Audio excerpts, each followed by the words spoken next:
Chandarua atakachowekewa ili kumkinga na wadudu wabaya ambao wanaweza kumletea magonjwa, malaria. Ataondolewa na uchafu wa kila namna, ili wadudu kama kunguni na wadudu wengine wasiweze kupata nafasi ya kumletea madhara. Kwa hiyo hivyo mtu anayeokoka ametengwa na dhambi tayari, lakini hana budi kutengenezwa sasa.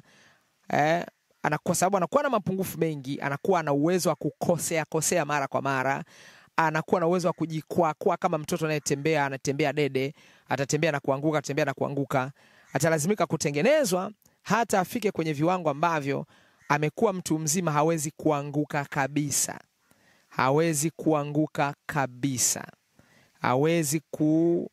Ni kama mtu akisha kuwa mtu mzima hawezi kuanguka tena.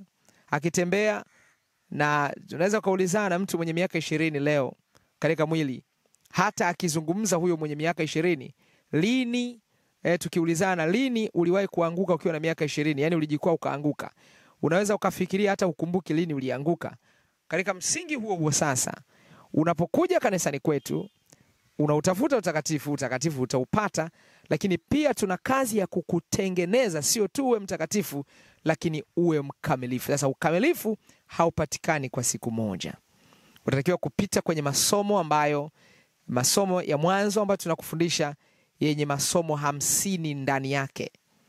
Ukimaliza hapo utakuwa sio mtu wa kawaida. Ukitoka hapo utakupeleka kwenye ngazi ya pili, na hivi ndivyo Yesu Kristo alivyofanya. Yesu amesema, enendeni mkawafanye mataifa yote kuwa wanafunzi, mkiwabatiza kwa jina la Baba, Mwana na Roho Mtakatifu, na kuwafundisha kuyashika yote. Yote ni yote. Ukifundishwa yote, ndipo unakuwa mkamilifu. Kwa hiyo tunawezaje kufundisha yote? Ni kwa mfumo wa madarasa.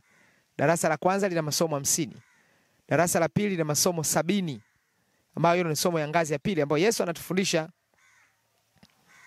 Yesu anatufundisha kwamba katika mfumo wa masomo yake kuna mfumo wa kwanza wa shirika kwanza, ni wale wanaitwa